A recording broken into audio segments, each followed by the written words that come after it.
모든 지방자치단체장들은 세금 연구를 하고 앉아가지고 어떻게 하면 우리가 세금을 많이 거둘 것인가, 어떻게 하면 우리 지역에 저 땅을 많이 훼손시켜가지고 저기다가 공장을 많이 짓고 저기다가 호텔을 많이 지어라, 저기다 모텔을 지어라. 춘천 우리 서울 시민이 먹는 상수원인 팔당호에는 옛날에 식당이 20개 있었는데 이제는 10,000개가 있어요.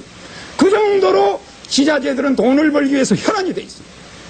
그래서 지자체들은 하나의 회사입니다. 이러한 우리나라가 잘못돼 가고 있는 것을 우리가 지금 바로 잡아야 됩니다. 국민을 다스리다니. 국민의 대표예요. 그래서 대통령 이름은 국민 대표로 바꾸겠다. 대통령은 사면권을 폐지하겠다. 맨날 560 부정한 놈들 잡아 넣어놔면 뭐합니까? 김영삼이가 뒤에서 자 정치적인 흥정으로 야 저거 풀어줘라. 야 저거 사면해줘. 야 이번에 무슨 8.15 특사가 있다며. 야 2천만 원만 가져와 풀어줄게. 다 풀어줘. 이거는 맨날 사면 들어가봐야 빼쫓고 돈 많은 놈은 다 빠져나와. 이렇게 되면은 사법부에 망신이요 재판한 판사만 피곤한 거야. 그 사람은 잠 못 자고 맨날 재판하느라고 고생했는데 재판해놓으면 뭐해? 맨 위에 대통령이 밑에 똘마이들한테 야 그거 풀어줘라. 뭐 그럼 사면해. 이게 나라 꼴이 말이 안 되는 거야. 전두환 노태우 사면하자고. 국민투표가 아니고는 어느 누구도 전두환 노태우를 사면할 수가 없어요. 지가 대통령이라고 뭐 때문에 전두환 노태우를 사면합니까? 말하자면은 국민들에게 투표를 붙여 국민이 60% 풀어줘라. 그러면 풀어줘야지. 대통령 마음대로 장관 마음대로 풀어줍니까? 나는 대통령이 되면 사면권을 폐지하기로 내 공약에 제시했습니다. 대통령 이름도 폐지합니다. 심지어 대통령 단임제도 폐지합니다. 왜? 대통령 잘하면은 10년도 하라, 20년도 해. 루즈벨트가 미국은 대통령 2번밖에 못하게 돼 있는데 루즈벨트가 대통령을 4번 했어요.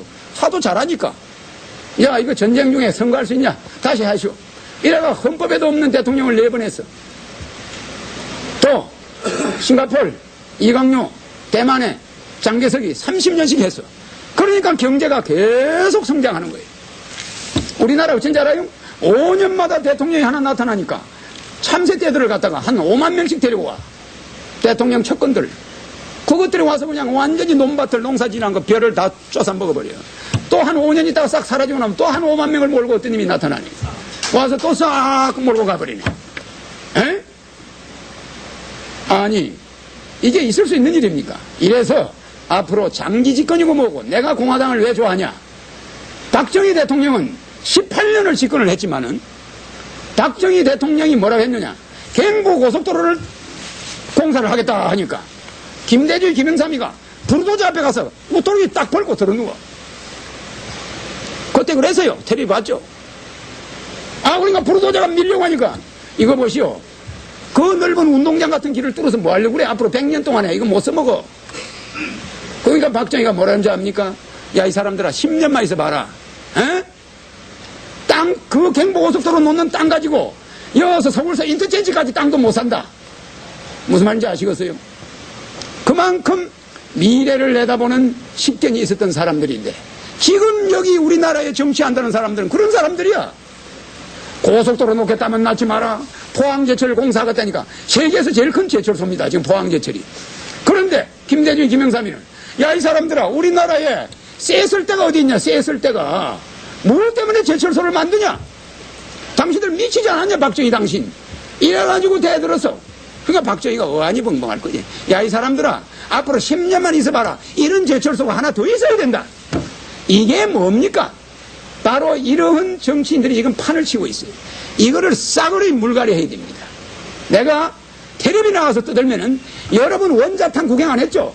일본 히로시마에 떨어지는 원자탄. 그건 유가 아니에요. 텔레비 나가서 내가 TV 연설을 5번 정도만 딱 하면은 물론 한 20번 하게 돼 있는데 한 5번째쯤 되면은 대한민국의 원자탄이 터져. 그게 공화당 원자탄이에요. 무슨 말이냐면은 이제 국민 정신을 바꿔야 되거든. 길 막던 놈들, 포항제철 못 만들게 한 놈들, 지금 경부고속철도 놓는데 내년부터 연간 경부고속철도를 다 놓고 나면은 연간 1조 원 적자가 난다는 거예요. 그래요. 그 포항제철 공사할 때는 연간 2조 적자 난다고 한 놈들이야. 근데 이번에 좀 줄었어. 연간 1조가 적자 난다고 그러는데 실제 연간 1조의 흑자가 날 가능성이 있어요. 그래서 앞으로 대한민국을 이끌어갈 대통령은 선견지명이 있어야 돼. 그래서 미래를 내다보고 그 미래에 대해서 국민들에게 전 국민이 반대하는 것, 국민적인 반대에 부딪히는 것만이 국민에게 도움이 되는 거예요. 전 국민이 목숨을 걸고 반대하는 제도는 반드시 국민에게 좋아요. 그러나 국민들이 목숨을 걸고 해달라는 거, 즉 호텔 짓게 그린벨트 좀 풀어달라, 뭘 좀 해제해달라, 야 저기 식당을 좀 짓게 해달라, 맨 3차 산업 놀고 먹겠다는 거, 맨 이런 것만 국민들은 해달라고 그래. 1차 산업은 죽어도 안 하려고 그래. 종업원 데리고 사업하는 거, 제조하는 거 안 하려고 그래. 이런 우리 국민이 원하는 대로만 가면은 우리나라는 머지않아서 망합니다. 그 여관에 가서 잘 사람도 없어지고, 그 호텔에 가서 잘 사람도 없어지지만, 그 식당에 가서 밥 먹을 사람도 없어지고, 점차적으로 3차 산업은 몰락합니다. 지금 우리나라에 100만 명이라는 여성들이, 젊은 아리따운 여성들이 술집에 있어요. 그 여자들이 시집을 가서, 그 여자들이 엄연히 가정주부가 돼 있어야 될 여자들이 100만 명 정도가 술집에 있다. 그렇게 만들어 놓으니까 하늘에서, 야, 너가 고생 좀 해봐라. 너가 맨날 경기가 그렇게 흥청망청할 줄 아냐? 고생 좀 해야 된다, 대한민국. 너가 이놈들 하는 게 뭐야? 전부 향락산업, 전부 놀고 먹자, 전부 술판이고, 밤 돼서 집에 들어가는 사람이 없어. 12시 전에. 로마가 왜 망한지 압니까? 로마가 기독교 때문에 망했습니다. 망하기는. 로마가 종들을 데리고 있었던 이스라엘 민족이 로마의 종이었는데, 그 사람들이 전부 가정에 충실했는데, 로마 사람들은 집에를 안 들어가. 잘 먹고 잘 사니까 맨날 군인들이 많아가지고 바깥에서 다른 여자들하고 놀고 집에를 안 들어가고 이러다 가정이 파괴되니까 로마가 서서히 멸망해서 로마는 가정이 파괴됨으로써 없어졌습니다. 그런데 우리나라도 오늘날 이런 현상이 일어나고 있습니다. 술집 많아지고 복덕방 많아지고 변호사 많아지고 이런 사회가 되면은 로마처럼 망하는 겁니다. 그래서 나는 여러분들한테 그 불이 없으니까 차라리 낫네. 그래서 저는 사실 웃으면서 이야기를 합니다만은 오늘 제 이야기를 듣고 여러분들이 내 자식을 위해서 우리나라를 위해서 반드시 제 이야기를 들어야 됩니다. 들어보시고 저는 대통령을 욕심하는 사람 아닙니다. 대통령 이름도 없애려고 하는 사람이고 조선 왕조를 부활해서 여기 우리의 조선 왕조의 고종 황제의 친손자입니다. 우리 이석재아님이 고종 황제님의 친손자가 지금 여기 와 계십니다. 여러분도 잘 알지만 비둘기집을 부르고 우리나라에 유명했던 텔레비에 많이 나오셨던 이석재아님입니다. 옛날 같으면 왕이 되셔야 될 분들이죠. 여기 와 계십니다만 조선 왕조를 부활해서 일본 애들이 저 삼각산 꼭대기에다가 말뚝을 내려가지 않습니까? 왕조를 끊으려고 그런 거지 대한민국 잡아먹으려고 그런 거 아니에요. 대한민국 잡아먹는 건 간단해. 군사로 가지고 밀어버리면 잡아먹는 거야. 그런데 왜 남산 꼭대기 저런데 가서 말뚝을 박았어요? 말뚝을. 왕조가 다시 부활 못되게 하려고 그랬어요. 이 조선 왕조가 5,000년 전부터 내려온 왕조인데 어떻게 됐든 왕조의 이름이 고조, 고려, 이렇게 오려 이렇게 바뀌어왔지만은 조선 왕조는 5,000년 동안 이어왔어요. 세계에서 제일 오래된 왕조예요. 이 왕조에 사실은 여러분들은 고조선에서부터 고구려니 고려니 조선이 내려왔다 해서 그 왕조가 정통성이 있느냐고 그러면 정통성이 있습니다. 이런 왕조도 있습니다. 임명제 왕조라 해가지고 내가 왕을 하다가 내가 가장 존경하는 분한테 또 왕을 넘겨주는 수가 있습니다. 또 그분은 또 왕을 하다가 자기가 가장 존경하는 분한테 또 왕을 넘겨줍니다. 이런 왕조도 있기 때문에 고구려부터 고조, 신라 이렇게 내려온 거 백제부터 내려온 거 다 왕조의 역사입니다. 5,000년 됐습니다. 거기에 몇 번 맥이 바뀌었대서 왕조가 아닌 게 아니에요. 이거를 일본이 끊으면 대한민국은 왕조만 끊어버리면 대한민국은 맥을 못 쓴다. 왜? 서로 잘난 사람들이니까. 하다못해 저 빌딩에 수의하시는 분, 여기 앞에 가서 무슨 장사하시는 분, 여기 동사무소 동장님도 대통령 시키면 다 합니다. 얼마든지 청렴하고 우리보다 더 깨끗하게 할 수 있어요. 그렇기 때문에 대한민국 사람은 너무나 머리가 좋고 다 대통령가 아니기 때문에 사고이 많으면 배가 하늘로 올라간다고 대한민국 잡으려고 왕조부터 끊어야 돼요. 이게 일본의 방침이었어요. 그러니까 조선 왕조를 딱 끊어버리니까 김구다, 이승만이다, 모두가 다 내가 대통령이다 하고 나서다가 결국 나라가 이 모양이 된 겁니다. 그러니까 여러분 잘 아시다시피 조선 왕조를 저는 부활해서 우리나라에 형식적으로 왕이 있어야 남북 선거 없이 북한도 국호가 조선이니까 왕이 남북을 대표하고 외교권을 주고 대통령은, 남한 대통령은 국방권과 행정권을 가지고 북한 대통령은, 북한에 있는 주석들은 자기 북한 국방권과 행정권을 가지고 우리가 서로 협조하면서 원자력 발전소도 만들고 서로 유기적인 협조를 하면서 아주 먼 훗날 우리의 컴퓨터를 만드는 이세들이 통일을 해야 돼. 우리는 통일을 할 수가 없는 거예요. 우리는 전쟁이라는 감정도 있거니와 6.25 사변이라는 악문도 있고 우리는 여러 가지 문제가 있어요. 왜 우리가 통일되면 안 되냐? 우리가 있을 때 하면 안 돼. 독일이 통일이 딱 되고 나니까 부동산 관련 재판이 60만 건이 일어났어요. 동독에 있는 땅 저거 내 거다. 서독에 있는 땅 저거 내 거다. 이래가지고 재판이 붙은 게 60만 건이에요. 앞으로 150년간 재판을 해야 된다는 거예요. 이게 무슨 소리냐? 우리나라 사람, 지금 이 세대들이 통일이 되면은 땅 싸움이 붙어가지고 오히려 남북한이 전쟁이 날 가능성이 있어요. 200만 건 정도 부동산 재판이 일어날 가능성이 있습니다. 전부 북한에 가서 이게 내 땅이었는데 왜 네가 가지고 있냐? 야, 이건 내 땅이다. 뭐 이래가 지주들이 나타나면 난리가 나고 국민이 엉망이 됩니다. 그래서 이 기성세대들, 땅 좋아하는 사람, 이 우리 대한민국 사람들, 늙은 사람들 다 죽고 나면 통일이 돼야 돼. 서둘 거 없어요. 그래서 나는 통일 문제에 관한 서둘지 않습니다. 남북한이 단계적으로 조선 왕조를 부활해서 민족의 구심점을 만들고, 그 영국과 일본도 왕이 딱 있으니까 메카드가 우리나라에 와가지고 제일 먼저 일본의 천황폐하는, 그 사람들이 말하는 천황폐하는 못 죽이고 일본의 전복을 다 총살시켰어요. 총살시켰는데 천황한테 가서는 메카드가 90도로 절을 한다. 천황한테 가서 왜 자기 그 수상을 싸죽인 놈이 천황한테 가서 90도 절을 해요. 그게 일본이 천황을 모시고 있는 중요한 이유입니다. 왜 그러냐? 천황을 놔둬야 천황을 앞으로 이용해가지고 일본을 통솔이 가능하잖아. 그렇지 않으면 일본이 섬나라인데 여기저기서 벌떼같이 들고 일어나면 그걸 어떻게 통솔하냐 이거예요.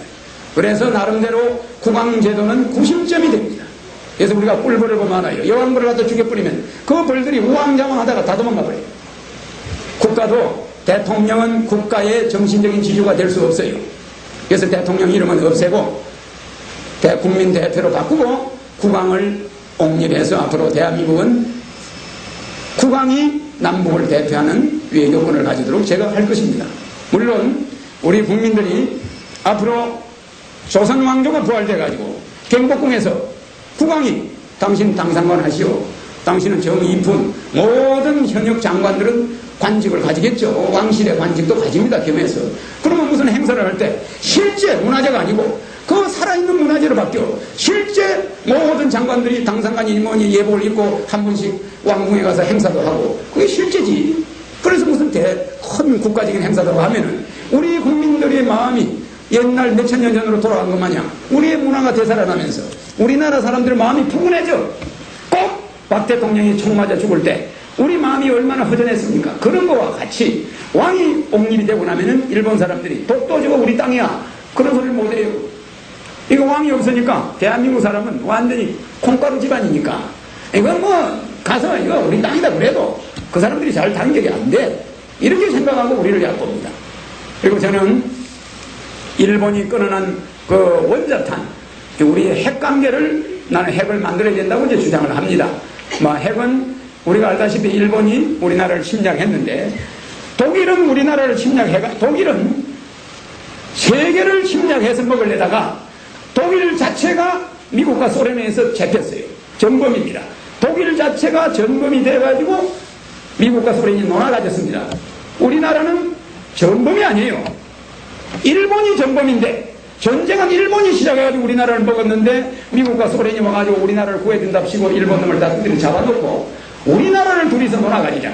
그래가지고 미국하고 일본이 놀아가졌으니 우리는 완전히 피해자야. 저 도둑놈 잡아주러 119하고 경찰에서 와가지고 우리 집에 돌아왔다 이게 딱 돌아가지고 도둑놈 다 내가 쫓아놓고 야 누구 집 이거 119하고 경찰하고 둘이서 놀아가지자. 이런 식이야. 대한민국은 전쟁 피해 국가인데 전범 국가인 일본을 두둥강이 내가지고 홋카이도를 누가 가지 통치해. 일본 여러분들 맛을 좀 보여야 돼. 앞으로 식민 통치를 좀 해야 돼. 이렇게 해서 일본을 두둥강이 내야지. 왜 독일입니까? 우리나라가. 독일은 전쟁을 일으켜서 전 유럽을 상대로 전쟁을 선포하고 아프리카를 먹고 들어가다가 일본은 어디를 먹었습니까? 아시아를 먹었고 서로 결합을 해서 세계를 지배하려다가 그렇게 나라가 두동강이 난 거고, 우리나라는 아무 죄도 없이 가만 앉아있다가 일본 사람한테 의해서 두동강이 났으면, 미국이 찾아줬으면 이 사람들이 엄연히 일본으로 물러가서 두동강을 내서 해야 될 텐데 우리나라를 놓았다 이거. 그로 인해서 6.25가 나고 그로 인해서 우리가 본 피해는 엄청납니다.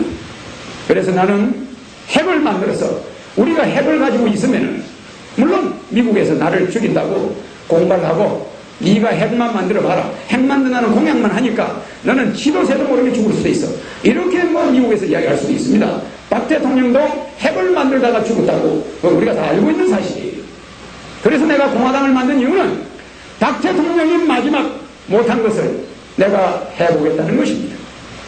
박 대통령보다 한 수 더 떠요. 여러분 잘 알지만 예수나 석가는 죽은 사람입니다. 그러나 죽은 사람이 산 사람을 통해서 역사하고 움직인다는 것, 뭐 그거는 기정사실입니다. 그래서 박정희가 비록 죽었지만 그 박정희의 죽은 사람이, 여기 도산 안창호 선생이 죽었습니다마는 도산 안창호 선생의 정신이, 내가 어릴 때 도산 안창호 선생의 시를 그 유언을 달달달 외웠습니다. 내가 여기 오기 위해서 외운 게 아니고 내가 어릴 때부터 외우고 있는 게 아까 도산 안창호 선생이 죽을 때 남긴 시입니다. 내가 국민학교 1학년 때부터 대통령 되겠다고 한 사람이 그걸 외울 수밖에. 그러나 왜 국민학교 1학년 때부터 대통령이 목표냐? 그게 문제입니다. 왜 멀쩡한 사람이 그 고생길로 걸어가냐? 무슨 독립운동 하듯이. 그건 가능성이 0.1%도 없는데 이상하게 나는 국민학교 어릴 때부터 그 가능성을 100%로 봤어요. 뭐 지금 이게 이제 도전입니다만은 그 틀림없이 또 이루어질 걸 보고 있습니다. 비행기 조종사가 여기서 미국을 간다고 할 때는 아침에 출근한다고 가방을 들고 딱 나가면서 자기 부인 얼굴을 한번 탁 쳐다봅니다. 자기 딸 얼굴을 한번 탁 쳐다봐요. 여보, 내가 갔다 올게. 그리고 자기 아들 얼굴을 한번 쏙 쳐다봅니다. 그것은 내가 이 비행기를 타고 가면 오늘이 마지막인지도 모른다. 내가 가지고 있는 모든 재산, 내가 가지고 있는 내 이름, 나의 모든 것이 오늘 내가 가서 비행기 핸들을 잡는 순간에 끝나는지도 모른다. 언제 비행기가 출항할지. 그러니까 자기 와이프 한번 더 쳐다보는 거예요. 여기서 미국으로 갔다 와야 되는데 여보 내가 갔다 올게. 그럼 난 죽으러 간다 소리입니다. 그러나 여기서 아침에 출근하는 사람, 자가용 몰고 출근하는 사람은 마누라 얼굴 자세히 안 쳐다봐요. 아들도 안 쳐다봐요. 이게 무슨 말이냐? 어려서부터 대통령이란 걸 목표로 한 사람은 절대로 경륜질을 안 해. 내가 무슨 사소한 일을 할 때도 대통령 될 사람이 남의 고구마 밭에서 고구마를 빼먹는다. 야 이건 있을 수가 없어. 고구마 다시 빼먹다가 묻어. 대통령 될 사람이 담배를 핀다. 이거 문제 있어. 안 피워. 모든 것을 어려서부터 행동 하나하나가 달라지는 거야.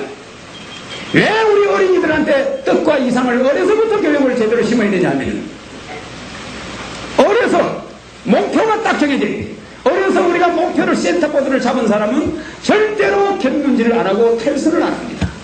어릴 때 아이고 가다가 보면 뭐 내가 뭐가 됐든지 가는 대로 가지 뭐 이런 사람은 자주 뺏겨.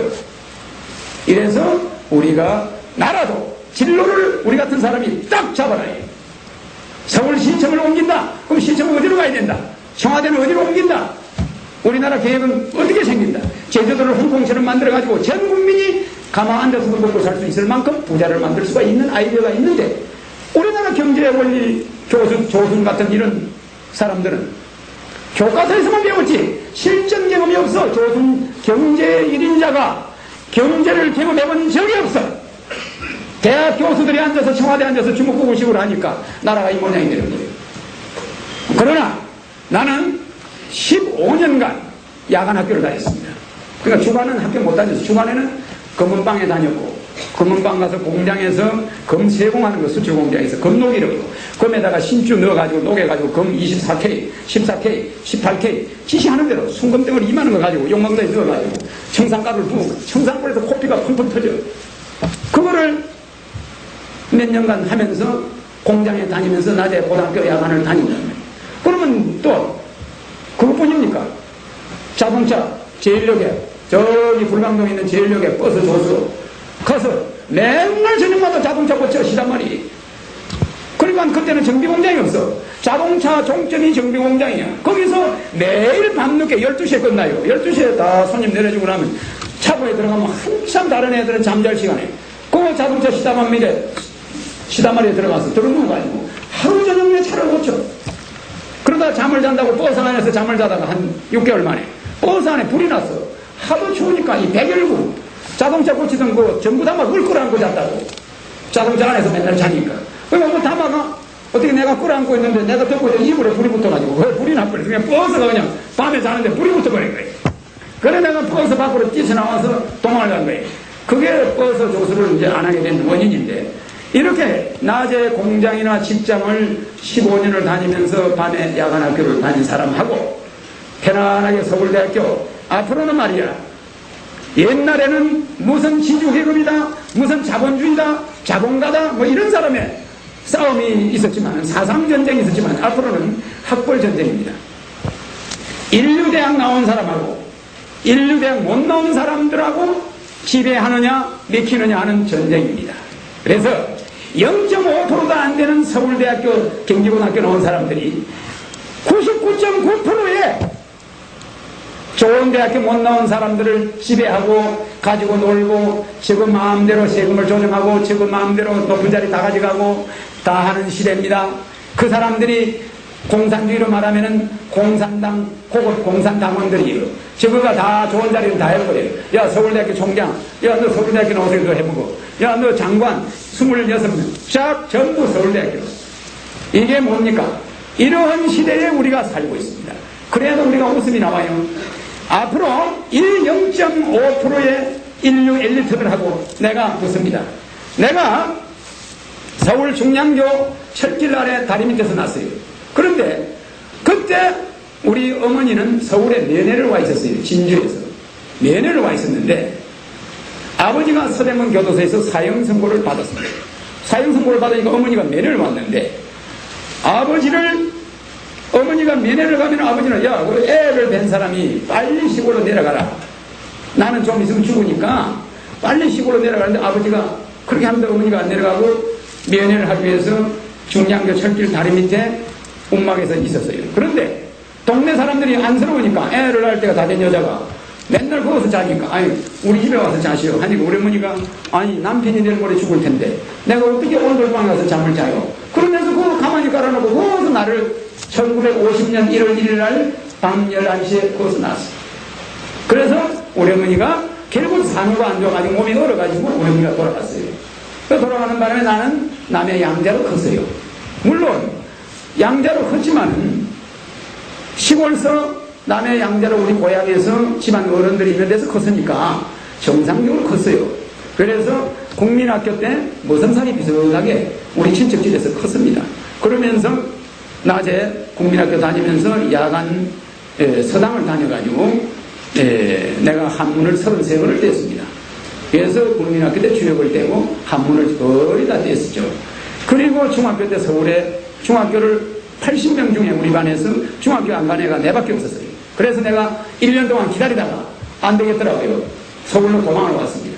그래 와서 남대문서 구두를 닦고, 맨날 구두를 닦고만 밤에 가서 야간 중학교를 들어갔는데, 숙제를 하려고 그러면은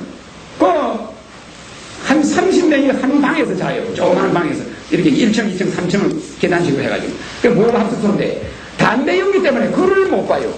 글을 읽을 수가 없어. 담배 연기 때문에. 그래서 안 되겠어요. 수일이 화계사에 가서 스님의 아들로 들어가가지고 스님의 아들로 이제 중학교를 다녔습니다. 야간 중학교로. 그래서 야간 중학을 다니고, 고등학교 1학년 때는 목사님 아들로, 강화문 내수동교회 홍문선 목사님 아들로 다녔습니다. 그래서 수일에 국민학교 중학교 다닐 때는 야간 낮에는 절에서 일해주고 밤에는 이제 학교를 가고 했는데, 이 고등학교 때는 목사님 아들이 있으니까 목사님이 낮에는 금은방에 취직을 시켜줬어요. 금반지 만드는 공장에 수출하는 공장이에요. 거기에 들어가서 일을 하다가 나중에 그 금은방에서 한 1년 반 정도 됐는데 금은방에서 사고가 났어요. 금반지가, 그 수출하는 금반지가 20개가 없어진 거예요. 그 없어졌는데 거기에 일하는 사람들 전부 의심을 받는 거예요. 그 중에 내가 의심을 또 받았어요. 나는 아버님이 목사님이니까 목사님이 추천 안 하는 사람은 없습니다. 거기는 전부 목사가 추천했고, 그러면 어떤 식으로 보관이 되어 있냐면 큰 저울 위에 금덩어리가 한 개씩 얹혀 있어요. 그러면 오늘 작업할 때는 그 금덩어리 있는 저울을 딱 내려가지고 작업을 해요. 이렇기 때문에 언제나 금의 양이 일정이 돼, 무게가. 작업한 거고 안 한 거고. 이게 저녁 되면 전부 확인을 하는데 금반지가 20개가 없어지고, 이래가지고 젊은 애 5명이 모가지가 날라가요. 나도 의심을 받았지. 그 방에 있었으니까. 그게 딱딱 한 마리가 돼 있거든, 방이. 그리고 창문이 없어요. 도둑놈 올까 봐서 창문이 완전히 밀폐가 돼 있어요. 공기가 얼마나 나쁜지 몰라. 그런데도 아버님이 거기 다녀라. 내가 목사 월급 가지고는 니하고 못 사니까 니 학비는 니가 벌어라. 이래가지고 그 검은방을 내가 다녔습니다. 내가 이렇게 야간학교를 졸업하고 대학교 때는 우리나라 첫째 재벌 양자가 됐어요. 목사님 아들로 대학을 가려고 하니까 목사님이 야, 너 주일반을 가르치라 그래서 주일반을 한 2년을 가르치는데 토요일부터 일요일까지 책 한 번을 못 들어서 책 한 번 볼 시간이 없어. 애들 가르쳐야 되니까 주일반 요만한 애들 하나님이 어떠고 막 좀 가르치니까 이걸 무슨 공부를 할 시간이 있어요. 아버지가 새벽 4시에 딱 새벽 기도하느라 깨워가지고 그때부터 기도로 시작해가지고 그냥 월요일날까지 그냥 아무것도 못하는 거예요. 그래서 아버님, 나는 이제 아버님을 떠나겠습니다. 그 어디로 가냐? 나는 저 홍제동 꼭대기 가서 텐트 치고 나는 고등학교 3학년 과정을 말살리겠으니까 아버님 혼자 사십시오. 아버님이 독신이거든. 평양에서 내려온 목사님인데, 홍건석 목사님. 아버님 혼자 사십시오. 난 가겠습니다. 이래가지고 내가 홍제동에 가서 텐트를 치고 야간학교를 다녔어요. 그러다가 밤중에 학교를 갔다 올 때는 그 호떡을 한 2개를 사와가지고 하나는 저녁이라고 먹고 호떡 하나는 가지고 있다가 아침에 먹어요. 근데 그 호떡이 밤 되면은 지 새끼가 와서 호떡을 먹어버려. 산이니까 기를 주고 먹어버리니까 내가 할 수 없이 텐트 밑을 파가지고 도가지를 하나 묻었어. 그 위에다가 베니다를 덮고 위에다 가마니를 깔았는데 나중으로 그 일하러 갈 때는 가방을 그 밑에 넣어놔니까 학생들 꼬마들이 몰라요. 그거가 놀이터야. 꼬마들 동네. 그 당시 판자촌이 있었는데, 그래서 거기에서 밤에 학교 갔다 오니까 텐트가 날아가 버렸어. 그런데 이 코에 보면은 이 흉이 하나 있어요. 요 밑에 안 보입니다, 잘. 근데 이거는 밤에 자는데 지 새끼가 와서 코를 물고 잡아 당겨요. 근데 이걸 손으로 탁 치니까 얘가 찢어져 버려요. 네. 그렇게 내가 거기서 있다가 텐트가 날아갔는데 밤에 그 텐트를 찾으러 가다가 어떻게 절벽에 떨어졌어요. 남의 화장실 판한데 떨어졌는데 다리가 부러졌어요. 그래가지고 우연히 우리나라 첫째 재벌 양자가 되었습니다. 병원으로 가서 치료를 못 받고 앉아있다가 우연하게 2달 만에 이 다리가 붙었어요. 부러진 게. 붙어가지고 다시 학교로 가려고 하니까 돈이 없잖아. 동네 아주머니가 쓰레빠를 팔아라 이거예요. 그냥 주더라고. 팔아가지고 원가만 넣고 나머지는 학비에 보태 쓰라고. 그래서 쓰레빠 10개를 가방에 넣어가지고 부자들이 사는 가이동을 갔어요. 가서 가방을 이렇게 놔놓고 대문이 열려 들어갑니다. 그 당시도 대문을 다 닫아놔니까 한 집만 들어가면 2-3클럽이 살아요. 그래서 이렇게 길에 앉아서 영어 공부를 하고 있었는데 대문이 저기서 열려요. 큰 집 대문이. 그래서 내가 쫓아갔죠. 모자를 딱 벗어들고 책가방을 들고 쫓아가니까 이 사람이 놀래가지고 벤서가 나와요. 벤서가. 그분이 이제 우리나라 첫째 재벌이에요. 그래서 딱 올라가서 쫓아가니까 그 양반이 차를 타려다가 나를 딱 보더니 운전수 보고 잠깐 기다려봐라. 그래서 내가 쫓아가서 가방을 앞에 딱 놓고 모자를 다시 쓰고 거수경렬 하면서 신발을 딱 꺼내가 연상에다 딱 갖다 댔죠. 어르신님, 나는 학생인데 나는 이 야간 학교를 다닙니다. 이 쓰레빠를 빨리 팔면은 내 공부할 수 있는 시간이 많아지니까 공부할 수 있는 시간을 좀 주신다 생각하고 이걸 좀 하나 팔아주시오. 딱 되니까 이 사람이 나를 요렇게 보더니 요렇게 쳐다보더니 내 손목을 말 한마디도 안 하고 딱 잡고 들어가서 그게 아들이 됐어요. 무조건 내 자식을 하자는 거예요. 자기는 중학교 중퇴를 했는데 니보다 환경이 좋았다 이거예요. 어머니도 있다 이거예요. 자기는. 그런데 자기는 쉽게 공부를 포기해가지고 지금 우리나라 첫째 재벌이지만은 26개나 되는 회사를 가지고 있지만은 자기가 얼마나 정치하는 사람들한테 시달렸든지 이루 말할 수가 없다. 내가 만약에 법률을 조금만 배웠어도 내가 공부를 조금만 했더라도 이런 수모를 해야 안 당할 텐데 내가 너무나 억울하다. 자네 그 공부하겠다고 시간을 좀 달라는 소리를 듣고 내가 부끄럽다. 그러니 당신은 내 아들 해야 된다. 난 못하겠어. 왜 못하냐? 나는 내 아버지 어머니가 죽었는데 혼백을 모셔야 되고 나는 제사를 지내야 되는 사람이요. 근데 내가 남의 아버지를 모실 필요 없어. 얼마든지 내가 고아에서 공부할 수 있으니까 날 보내주시오. 안 된다는 거예요. 내 아들 해야 된다는 거예요. 그래서 내가 그 집의 아들이 됐습니다. 그래서 내가 나중에 끝까지 고집을 하니까 나중에 하는 소리가, 너 난 길거리에 어떤 어른이 쓰러져 있으면 너가 아버지 아니라고 못 모시러 가려고 그러냐. 아, 그렇지 않죠. 바로 내가 자네가 없으면 나 안 되니까 나를 좀 구해다오. 그래서 알았습니다. 그러면 내가 내일 올 테니까 쓰레밥 값만 주십시오. 나 가겠습니다. 그러니까 밥을 한 상을 채려와서 밥을 다 먹을 때까지 사정을 하더라고. 다 먹고 나니까 쓰레밥 값을 주는 거예요. 그래서 10클레 값을 줘요. 그래서 10클레를 다 팔아주시는 거, 10클레 내가 다 팔아줄게. 그 대신 내 아들을 해다오. 좋습니다. 그러면 내가 내일 12시에 올 테니까 날 내보내주셔야죠. 좋다, 가라고. 그 대신 우리 운전수하고 같이 가래.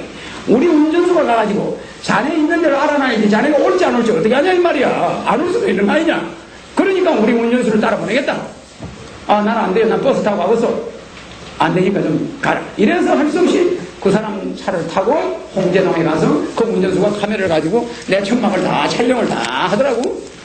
그러니 그 다음날 그 운전수가 쫓아와서 회장님이 그러는데 아저씨 그 모든 이 학생 자네 그 텐트고 모든 소지품을 하나도 버리지 말고 다 가져오라고요.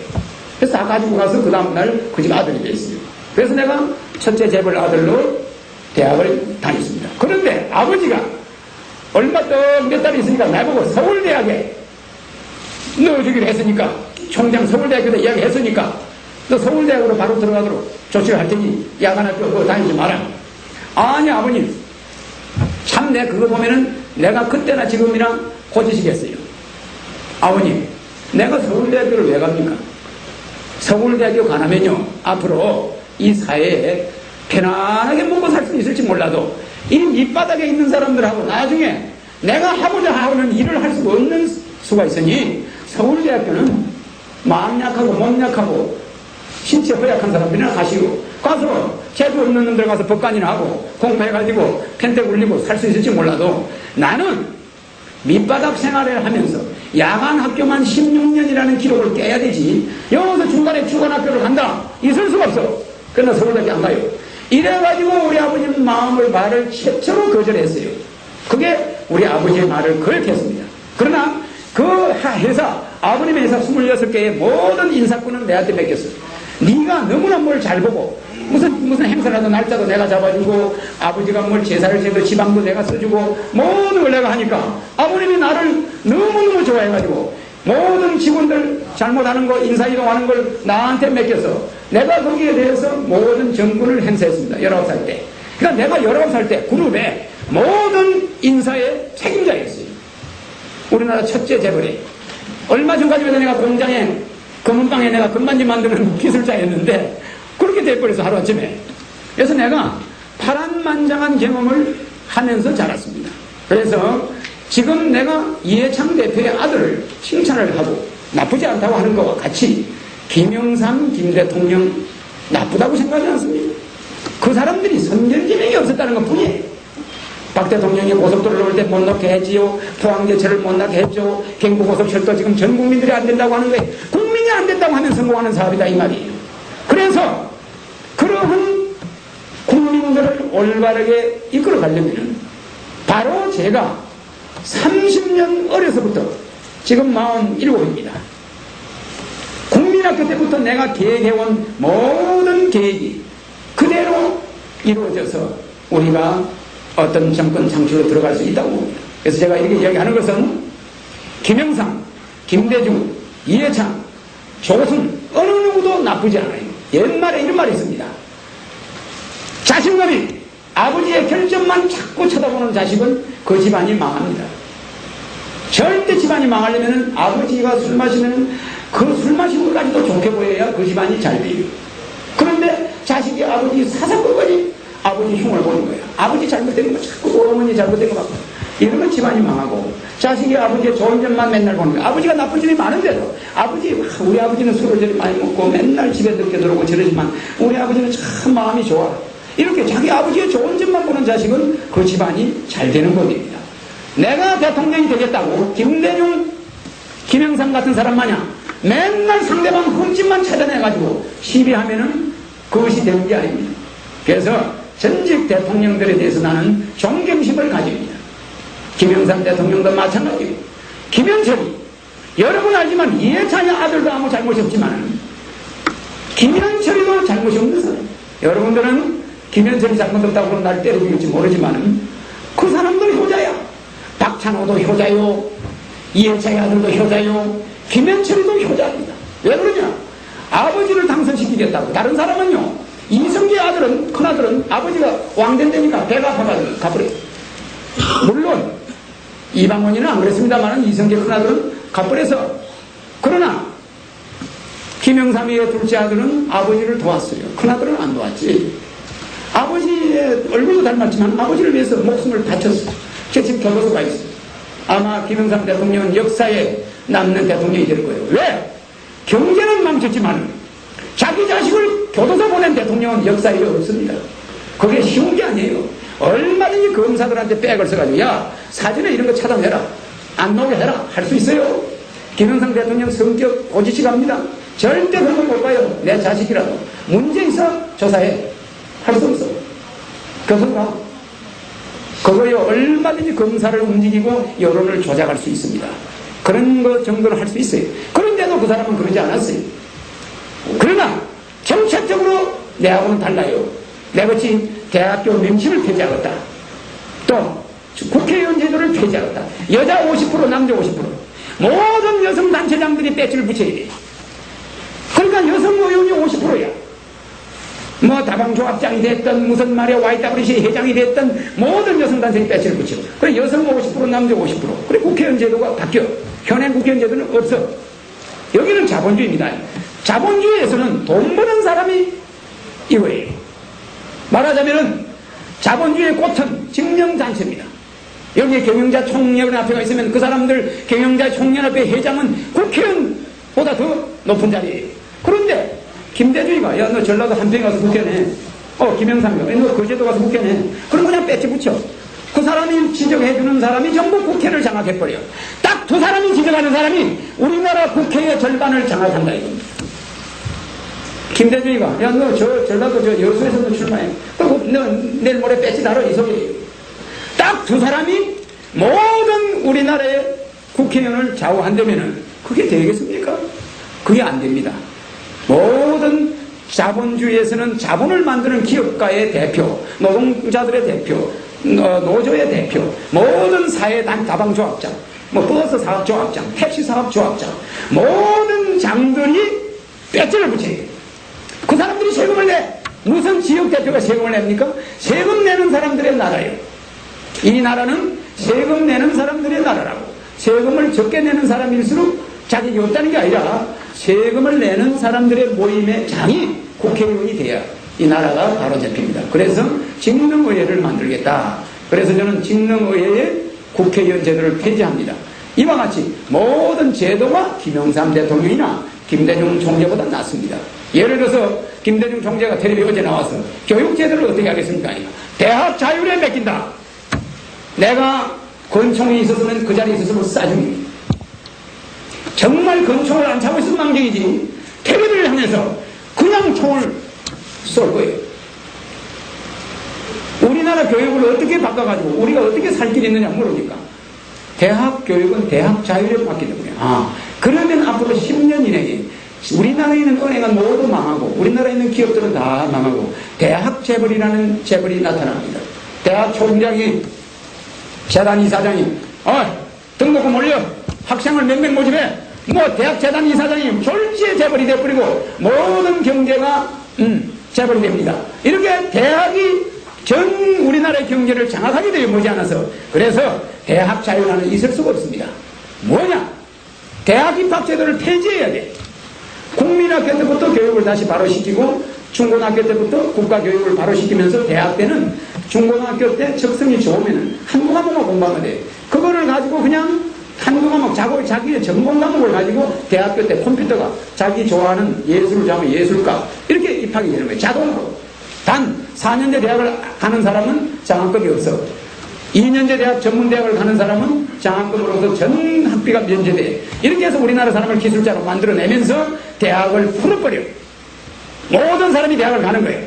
이렇게 만들어버리면 나라가 바로 되는데, 우리나라 국민들은 대학 교육을, 김대중 형제는 대학 교육을 그렇게 말을 해요. 그래서 내가 정책적으로 말이 안 된다는 거지, 그 사람이 나쁘다, 그 사람들의 결점을 짚자는 게 아닙니다. 그런 훌륭한 분들도 어떤 기준이 없는 거예요. 국가를 위해서 교육을 바꿀 때는 대학을 평준화해버리고 모든 학생이 고등학교 때 자기가 좋아하는 적성대로 대학을 갈 수 있게 이렇게 돼버리면, 대학을 가는 것도 우리 집은 동숭동에 있다 그러면 컴퓨터가 따다닥 쳐서 너는 경희대학교 가까운 대학을 결정하면서 모든 대학 이름이 없어져요. 제1대학, 제2대학, 경기대학이 제1대학, 제2대학, 가나다 순회에서 쫙 되면은 불란서같이 대학 명칭이 없습니다. 지금도 미국과 영국은 소르본노 대학, 하버드 대학이나 또 일본의 영국의 옥스퍼드 대학이 있는데, 그 사람들은 속으로 썩어 있어. 미국은 말이 저렇지 속으로 썩어 있습니다. 그래서 우리나라는 불란서같이 드고리 혁명을 해가지고 교육제도를 바꿨는데, 모든 대학 이름을 없애버리고 채권 30년 채권을 가지고 모든 대학의 재단 이사장한테 권리를 인수 받아버렸어. 그래가지고 대학 소르본노 대학이고 뭐고 이름을 싸그리 그냥 제1대학, 제2대학. 그래서 불란서는 대학이 없어졌어, 이름이. 그래서 불란서 사람들 요새 가서 봐요. 느긋하고 폭력이 없고 불란서같이 굉장히 편안한 나라가 없습니다. 교육이 잘 돼 있어요. 그러나 미국은 하버드라는 걸 향해서 엄청난 학생들이 전쟁을 합니다. 그 나라 그렇게 좋은 나라가 아닙니다. 그래서 앞으로 미국에서는 탈락자들이 엄청난 사회 문제가 되어 있습니다. 예. 그래서 제가 오늘 이 여러 가지 이야기를 하다 보니까 시간이 많이 갔는데, 그러나 모처럼 우리가 이렇게 만나서 가족 같은 분위기에서, 또 요새 불경기니까 이렇게 초라한 곳이지만 하늘은 이런 초라한 이런 사람들의 이런 또 뜻 있는 도산 안창호 선생 같은 분이 있는 데서 이렇게 전당대회를 하는 것을 굉장히 우리가 중요하게 생각해야 됩니다. 또 여기 오신 분들은 내가 만약에 앞으로 2002년도를 노리니까 이번 대통령 선거에서 300만 표가 목표예요. 300만 표는 어떤 표냐? 여기 있는 200명이 말이요, 한 사람 앞에 5명한테만 가서 이야기하면은 300만 표가 나옵니다. 실제 그 중에 또 그 5명이 각자 또 5명의 이야기를 할 겁니다. 여러분들이 그것이 미국에 있어서는 다단계 판매 전략입니다만은 이 200명이 정상적으로만 교육을 받는다면은 그 미국 사람들 하는 그런 조직 역학에 의해서 우리가 300만 표는 가능성이 있어요. 그러면 내가 300만 표를 얻은 다음에 앞으로 5년 후에 2002년도에 우리나라 대통령에 다시 출마합니다. 물론 앞으로 2년 후에 국회의원 선거인데 국회의원 20명이 목표예요. 국회의원을 창내보내가지고 20명을 붙여요. 물론 나는 정부도 들어갑니다. 대체로 달고 들어가겠죠. 그런 다음에 2002년도에 대통령 선거에서 내가 당선될 자신이 있습니다. 그러면은 여기 오신 분들은 내가 정부 이름을 명단을 다 가지고 있습니다. 여러분들은 우리의 최초의 선거운동원이고 또 내 이야기를 직접 들었기 때문에 여러분들이 자꾸 선전을 해준다면은 지금 주간현대라는 신문 간판대가 있으니까 그걸 사가지고 선전을 하면 됩니다. 그 모든 내용이 내가 지금 연설하는 내용이 거기 들어있어요. 주간현대 한국어 1,000원입니다. 그런데 10년 전에 2000년대 대통령이라고 지하철에 그 책이 나와요. 그런데 10년 전에 나는 소련이 없어진다고 했고 5년 있다가 소련이 없어졌어요. 그때 김영삼이가 3당 합당할 것이다 했는데 3당이 합당이 3년 후 4년 후에 됐어요. 그와 같이 내가 우리나라 1, 2, 3, 4대는 이승만이고 5대가 윤대선이고 윤대선은 과도기입니다. 6, 7, 8, 9는 박정희고 10대는 최규가 과도기입니다. 이번 15대가 과도기가 온다고 또 책에 써놨는데 정확하게 이번에는 과도기 대통령이 나타납니다. 과도기 대통령이 정확하게 나타납니다. 왜? 5대, 10대, 5대 윤대선이 과도기, 10대 최규가 과도기, 15대 인시 과도기. 그러면은 이렇게 과도기 대통령이 3번 나타날 때마다 허시가 나타났어요. 자, 5대 윤대선이는 허정희가 만들었어요. 10대 최규는 허청이, 허상수, 허학기로 그분도 정교회를 만들어냈어요. 꼭 과도기 때는 허시가 나타나요. 이번이 15대 과도기인데 허정희가 나타났습니다. 노원장에 허정희가 15대 과도기 대통령 후보가 됐다가 16대 당선 17대, 18대, 19대, 20대 이 5년간 이 나라를 완전히 닦아치웁니다. 5년 가지고요, 들어가서 청와대 화장실도 잘 몰라요. 정말 거짓말이 아닙니다. 청와대 들어가서 그 넓은 데 가서 뭐 여기 매운탕이 어디 있는지 여기 뭐가니 그거 보고 다니다가 본래 잡아버려요. 절대로 거기 있는 강력을 얼굴도 잘 몰라. 전국에 대통령이 있는 수천 명 얼굴도 잘 몰라요. 그거 인사 파일을 가지고 이제 좀 파악하다가 아, 이 사람 일 좀 시켜주겠다. 그러면 그냥 세월이 가버려요. 그렇기 때문에 앞으로 대통령은 장기적으로 해야 경제가 지속적으로 올라가는 이것이 저희 계획이고, 또 하나 우리 교육제도뿐만 아니라 경제제도 모든 이 잘못되어 있는 제도들을 전부 바꿀 것입니다. 그래서 여러분들은 제가 10대 혁명 공약이라는 것이 주간 현대신문에 지금 나와 있는데, 여러분들이 우리가 너나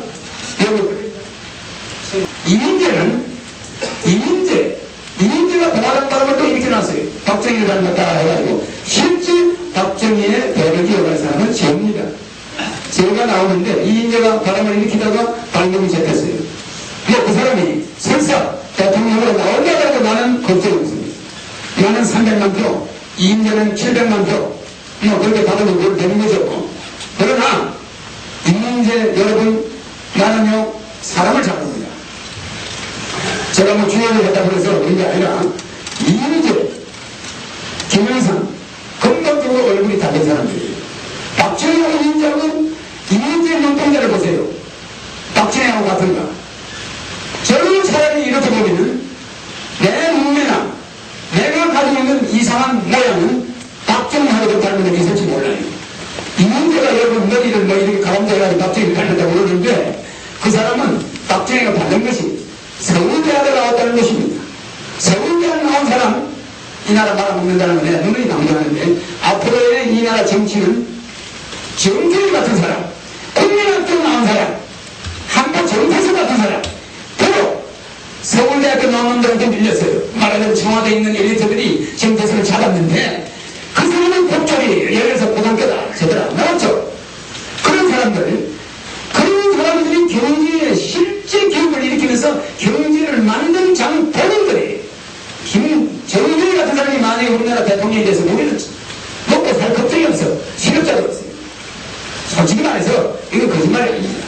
그런데 한 번도 원년 한 번 안 받아보고 나이 25살에 국회의원이 돼가지고 서울대학교 쳐갖고 김영삼 대통령 한 명입니다. 그죠? 서울대 책상 앞에 앉아가지고, 근데 우리 이번에 공약에 앞으로 사법고시 행정고시 붙은 사람은 앞으로 9급 공무원부터 5급 공무원까지 9급, 8급, 7급, 6급, 5급까지 앞으로 1년간 연수가 아니고 직접 근무를 해서 1년 동안 그 공무원 생활을 마쳐야 검사 판사가 된다. 이렇게 해서 그걸 바꿨습니다. 대통령이 되면 나는 그 대통령 사면권도 페이지, 대통령 이름 페이지, 대통령 단지 페이지, 그 다음에 사법관들, 그 모든 검사나 변호사는 그런 과정을 거치게 됩니다. 왜? 10년 동안 절간에 파묻혀서 벽점만 파다가 2년 같은 거냐? 갑자기 검사가 됐다. 그러면은 나이가 50, 60 먹은 사람들이 세상 살면서 어려운 점이 많아가지고 남한테 사기도 치고 억울하게 사기로 몰리고 재수없이 말이야 남한테 동전 빌린 거 가지고 도둑놈으로 몰려서 전부 구속되고 무슨 남의 생사 여태를 왔다 갔다 하는 것을 저기는 장문생활 야 이거 구속시켜 이 새끼 무슨 도둑놈이구만. 이런 생활 도둑질은 누가 하고 싶어 합니까? 나라면은 이런 세상을 그 복잡한 세상을 어려운 줄은 몰라. 22살에 똑같이 그런 사람도 있어요. 어린 나이에. 그리고 22살에 검사가 된 사람이 야 이거 손 사기꾼이 뭐 이거 잡아넣어.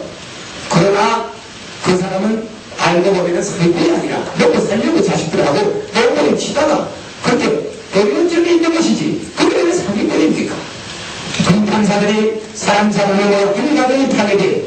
그 사람을 보지 말고 그 사람 뒤에 아들과 딸이 있고 와이프가 있는데 그 사람 들어가면 와이프 가고 자식 옆으로 붙어져. 그런 가정 파괴를 일삼기 때문에 그런 것을 공약 6번째 진료분하다 공약에 넣어놨습니다. 우리 공약 10대 공약은 우리 그 안내장에 들어있지. 초청장 여기 봉투 초청장 다 들어있지. 우리는 미국식으로 전당대회 연설을 합니다. 그러니까 뭐 사회자본 이야기도 하고 뭐 그럽니다. 미국은 대통령 후보가 전당 연설을 할 때 나와서 지 혼자 우리나라 같이 그렇게 김영삼 설명 안 합니다. 이렇게 자연스럽게 사회자하고 이야기하고 이렇게 이야기하고 합니다. 그러니까 그 점은 양해해 주시기 바랍니다. 그래서 그 방향을 보시면은 제가 하고자 하는 모든 이야기가 있습니다. 그래서 저는 어려서부터 그 목표를 세워서 지금까지 오면서 제가 기도를 하면은 34살에 대한불교 청년회 회장을 했고 지금은 여의도 순동교회 집사에 있습니다. 그러나 지금 또 불교 계통에 직책도 가지고 있습니다. 그래서 어떤 종교에는 넘나들지만은 어떤 격이 없습니다. 얼마 전에 김수환 주기님이 불교 방송에 나타나가지고 한 달간 불교 8만 대장경을 전 세계에 보도합시다고 캠페인을 했어요. 그 불교 방송 들은 사람들이 있을 거예요. 그 다음에 누가 또 했느냐 하면은 수일리 가면은 아카데미 하고서 강원영 목사님이 있는데 그분이 한 달간 불교 방송에 나타나가지고 방송국의 전국을 통해서 여러분 8만 대장경을 전 세계에 보고합시다. 이렇게 홍보를 했습니다. 그러니까 종교라는 것은 높은境界에 올라가보면은 동생 아무도 없어요. 다 이 세상은 하나님이 창조를 해놨고 거기에 모든 종교가 하나의 효제적인 관념이 있습니다. 그래서 내가 비장옷을 입다고 해서 남의 누더기 옷을 보고 저런 옷도 아니야. 그게 무슨 옷이냐 이 사람아. 이 비장옷이 옷이지. 그러면은 성질을 알릴 사람이 없습니다. 나름대로 자기가 존중하는 석가모니가 있다. 그 석가모니가 2500년 전에 돌아가셨지만은 그 사람이 죽어서 지금 살아있는 사람들을 움직이고 있습니다. 마찬가지로 예수도 마찬가지입니다.